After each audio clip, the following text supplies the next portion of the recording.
Section 10(10)(d)யோட எக்ஸம்ஷனு நம்ம எல்ஐசியில் amount contribute பண்ணும்போது 80(c)ல வந்து டிடக்ஷன் கிளைம் பண்ணிக்கிறோம்.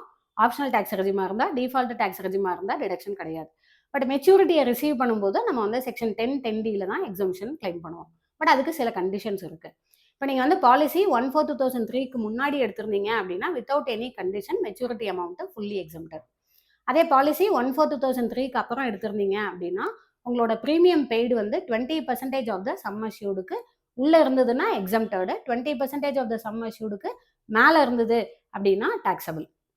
அதே பாலிசி நீங்கள் 1/4/2012க்கு அப்புறம் எடுத்திருந்தீங்க அப்படின்னா உங்களோட ப்ரீமியம் வந்து 10% ஆஃப் த சம் அஷ்யூர்டுக்கு மேலே இருந்தால் டாக்ஸபிள், 10% ஆஃப் த சம் அஷ்யூர்டுக்கு உள்ளே இருந்தது அப்படின்னா எக்ஸம்டட். அதே 1/4/2013க்கு அப்புறமா இருந்தால் ஃபிசிக்கலி டிசேபிள்டு இருக்காங்க இல்லைங்களா, அவங்களுக்கு வந்து அவங்க பே பண்ணக்கூடிய ப்ரீமியம் வந்து 15% ஆஃப் த சம் அஷ்யூர்டுக்கு மேலே இருந்ததுன்னா டாக்ஸபிள், 15% ஆஃப் த சம் அஷ்யூர்டுக்குள்ளே இருந்தது அப்படின்னா எக்ஸம்டடு. அதர்ஸுக்கு அதே 10% அப்படியே கண்டினியூ ஆகுது. அதே 1/2/2021க்கு அப்புறம் பார்த்தோம்னா நீங்கள் எடுத்திருக்கக்கூடிய யூலிப் பாலிசிஸுக்கு மட்டும் நீங்கள் பே பண்ணக்கூடிய டோட்டல் ப்ரீமியம் இன் எ இயர் மொத்தமாக, அதுக்கு முன்னாடி வரைக்கும் பாலிசி பேஸ்டாக இருந்தது.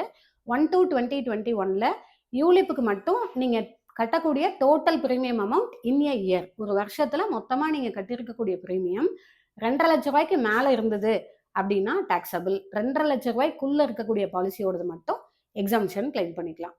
அதே வந்து நீங்கள் 1/4/2023க்கு அப்புறம் உள்ள எல்ஐசி பாலிசிஸ், அதாவது நான் யூலிப்பாக இருந்தது அப்படின்னா உங்களோட ஆனுவல் கான்ட்ரிபியூஷன் 5 லட்ச ரூபாய்க்கு மேலே இருக்கிறதோடது மட்டும் டாக்ஸபிள். அதே 5 லட்ச ரூபாய்க்குள்ளே இருக்கக்கூடிய பாலிசியோடது நீங்கள் எக்ஸம்ஷன் கிளைம் பண்ணிக்கலாம். பட் இது எல்லாமே வந்து அந்த பாலிசி நீங்கள் எந்த டேட்டில் எடுத்திருக்கீங்க அப்படிங்கிறத பொறுத்து தான். இந்த 1/4/2003, 1/4/2012, 1/4/2013, 1/2/2021 அண்ட் 1/4/2023 இது எல்லாமே நீங்கள் பாலிசி எடுக்கக்கூடிய டேட்டு தானே தவிர உங்களோட கான்ட்ரிபியூஷன் டேட்டு கிடையாது. ஓகேங்களா?